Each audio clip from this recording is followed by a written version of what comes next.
Este martillo es un símbolo de juicio y todos sabemos que generalmente son los jueces que emiten los juicios contra los acusados.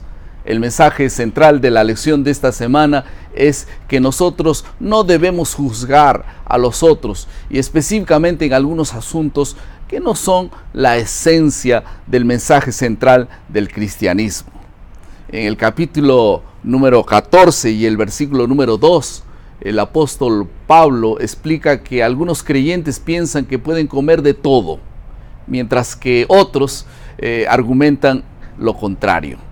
Y hay que considerar que el apóstol Pablo no está hablando aquí de quienes comen o no comen carne impura. No está hablando absolutamente nada de esto.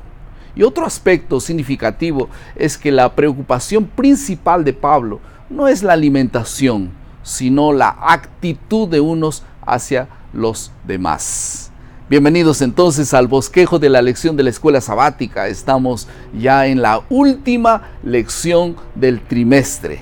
¿Y qué tal? ¿Cómo ha sido el estudio de la palabra este tiempo? Sin duda ha sido una jornada de 6 meses fortaleciendo uno de los temas más importantes de la Biblia y que tiene que ver con la salvación. El título de esta última lección es Vida Cristiana y vamos a estudiar los últimos 3 capítulos del libro de Romanos, el capítulo 14, 15 y 16. Y vamos a concentrarnos en 2 asuntos. En primer lugar, ejemplos relacionados con juzgar a los demás. Y en segundo lugar, vamos a hablar sobre principios generales de una vida cristiana. ¿Qué les parece? ¿Todo bien? Vamos entonces al primer asunto, ejemplos relacionados con juzgar a los demás. El primer ejemplo está en Romanos 14, 4, donde Pablo menciona: ¿tú quién eres que juzgas al criado ajeno? Dice. Después de todo, Dios es nuestro amo y Señor. Y cuando los miembros de la iglesia se juzgan unos a los otros, entonces se están apropiando del derecho de Dios de juzgar, porque solo Dios es el único que puede juzgar. ¿No es así?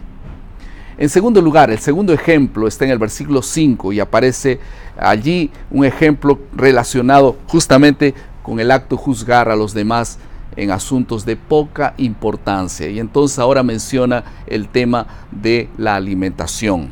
El apóstol explica que algunos miembros de la congregación romana creían que debían guardar ciertos días, y mientras que otros decían que no.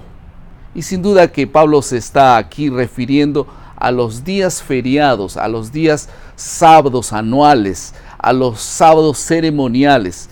Y ya Pablo había hablado un poco sobre este asunto en Colosenses 2, 16 y 17, cuando señaló explícitamente que los días feriados, festivos y los sábados son sombra de lo que había de venir. Y aquí el apóstol está aludiendo a los sábados ceremoniales anuales que simbolizaban a Cristo. Y esto ustedes pueden verificar en Levítico 23, en los versículos 4 al 44. Ahora, el sábado semanal del Decálogo había sido prescrito en la misma creación del mundo, mucho antes de cualquier otro decálogo. El tercer ejemplo está en el libro de Romanos 14, 13 al 23, y allí dice que no debemos juzgar a los demás. Los creyentes más fuertes en la fe, a causa de su amor, deben respetar la conciencia y también los escrúpulos de sus compañeros más débiles de la iglesia. Y este principio es muy importante. Ahora, vamos al segundo asunto, algunos principios generales de una vida cristiana. Romanos 14, 15 al 23 va del tema de los alimentos, el cual estaba trastornando a la iglesia a algunos principios generales de la vida cristiana. Entonces vamos al primer principio que está relacionado allí y que exhorta a los más fuertes a no juzgar a aquellos que tienen reservas ante cierta clase de alimentos. El consejo de Pablo es que nosotros debemos pensar en todo, no solo en lo que puede afectar a nosotros, sino también lo que puede afectar a los demás. Lindo consejo. Un segundo principio aparece en el versículo número 17 Y allí dice lo siguiente: el reino de Dios no es comida ni bebida, sino ¿qué cosa? Justicia, paz y gozo en el Espíritu Santo. Qué lindo, ¿no? Pablo sabe bien que los temas centrales de la religión son justicia, paz y gozo en el Espíritu Santo. Esto queda muy claro.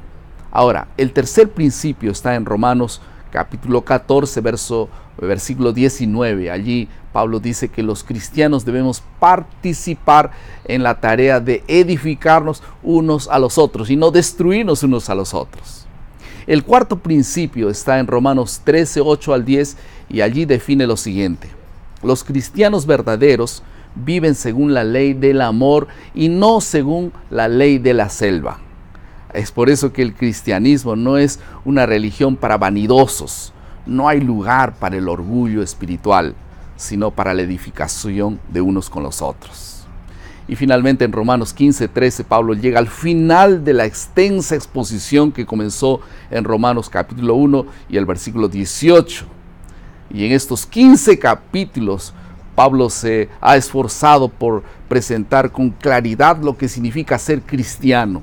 Y entonces ahora está listo para concluir, y entonces el apóstol salió a ganar, no solamente, él no fue para ganar discusiones, él salió para ganar almas.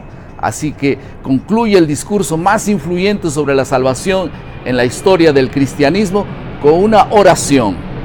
Y Pablo ora para que el Dios de la esperanza llene a sus lectores romanos y también a nosotros con gozo, paz y alegría.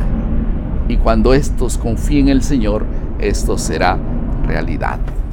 Algunas aplicaciones. En primer lugar, Dios guía a cada individuo que desea ser guiado, pero no todos tenemos los mismos antecedentes, ni avanzamos a la misma velocidad. Y tenga paciencia con esto. Una pregunta que todos debiéramos hacernos es: ¿cómo podemos lidiar con personas que no comparten nuestras convicciones? Piensa en esto también. Y para terminar, poco sabemos de nuestro propio corazón y de nuestra necesidad de misericordia de Dios. Por eso es que tan poco acariciamos aquella suave compasión que Jesús manifiesta con nosotros. Pero cuando experimentemos esta linda y preciosa compasión divina, entonces seremos capaces de manifestar ese amor profundo a los demás. Por esto es que al final de este trimestre y al final de este año, nosotros debiéramos esforzarnos por recibir la gracia en nuestro corazón, para entonces llenarnos de gozo, paz y alegría, y esta alegría, este gozo y esta paz, poder expresarla a los demás. ¿Qué te parece? Aquí estoy en Brasilia grabando este video, y quiero decirle a todos ustedes que Dios bendiga profundamente el 2018, y que cada paso que nosotros demos no sea confiando en nosotros, sino confiando en Dios. Abra su Biblia cada mañana, renueve su fe, entréguese al Señor y deje que Él haga lo que nosotros no podemos hacer. Que Dios te bendiga. Vamos a orar. Querido Padre, muchas gracias por la palabra expresada y escrita. Ahora te pido, Señor, que bendigas nuestro proceder, cómo podemos compartir esa alegría con los demás, y que cada uno sea un verdadero agente de salvación con los demás. En el nombre de Jesús. Amén. Muchas gracias por haber estado con nosotros todo este trimestre, y nuestro lema, no se olviden: maná, cada día, cada uno, cada mañana es alimento para la vida. Que el Señor los bendiga.